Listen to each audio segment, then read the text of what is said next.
የቫላንታይን ቀን እውነተኛ ታሪክ ከሮም እስር ቤት እስከ ዓለም አቀፍ የፍቅር በዓል ድረስ እንዴት ደረሰ የሚለውን እስኪ ዛሬ እንመልከት። በየዓመቱ የካቲት 14 ፌብሩዋሪ 14 የሚከበረው የቫላንታይን ቀን በፈረንጆቹ ማለት ነው ብዙዎች እንደሚመስላቸው የንግድ ማስታወቂያዎች የፈጠሩት ቀን ሳይሆን ከ1700 ዓመታት በፊት በሮም ግዛት ለፍቅር ሲባል የተከፈለ ታላቅ መስዋዕትነት የፍቅር መስዋዕትነት መታሰቢያ በዓል ነው።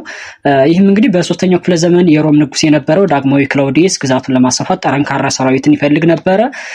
ይሁን እንጂ ወጣት ወንዶች ቤተሰባችንና ፍቅረኞቻችንን እየተውነ አንዘምትን በማለት ለጦርነት ለመሄድ ፈቃደኛ አልሆንም አሉ። በዚህ የተቆጣው ንጉሱ ወጣቶችና ወታደሮችን እንዳያገቡ የሚከለከል ጥብቅ አዋጅን አወጣ። ይህም እንግዲህ ፍቅር በአዋጅ ታገደ ማለት ነው። በጊዜው የካህኑ የቫለንታይን ሚስጥራዊ ተልእኮን እንግዲህ ስናይ እንግዲህ የቅዱስ ካህኑ ቫለንታይን ማለት ነው ሚስጥራዊ ተልእኮን አደረገ በዛ ጊዜ ማለት ነው። በዚያ ዘመን እንግዲህ አስፈሪ የነበረውን አዋጅ ቅዱስ ቫለንታይን ግን እግዚአብሔር ሰውን የፈጠረው እንዲዋደድና እንዲጋባ ነው የሚል ጽኑ እምነት ስለነበረው የንጉሱን አዋጅ በመጣስ በፍቅር የወደቁ ወጣቶችን በሚስጥር እያገናኘ በቤተክርስቲያን ስርዓት ያጋባ ነበር።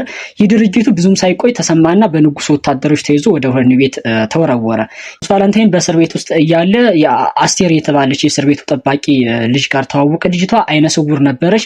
ቅዱስ ቫለንታይን ጸልዮ በሚያስገርም ሁኔታ አይኖቿ እንዲበሩላት አደረገ ማለት ነው። በተአምር አይኖቿ እንዲበሩ አደረገ።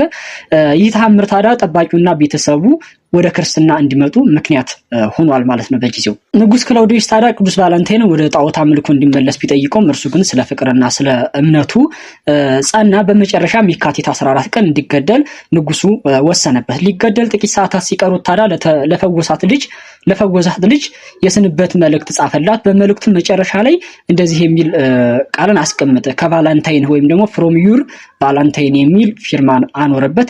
ይህች አጭር ቃል ዛሬም ድረስ በዓለም ዙሪያ በሚሊዮኖች የሚቆጠሩ ሰዎች የሚጠቀሙባት የፍቅር መገለጫ ሆና ቀረች ማለት ነው። በዕለቱም ቅዱስ ቫለንታይን በሮም ከተማ አደባባይ ተሰቃይቶና አንገቱ ተቆርጦ ለፍቅር ሲል ሕይወቱን ሰጠ። በሰማዕትነትም አለፈ።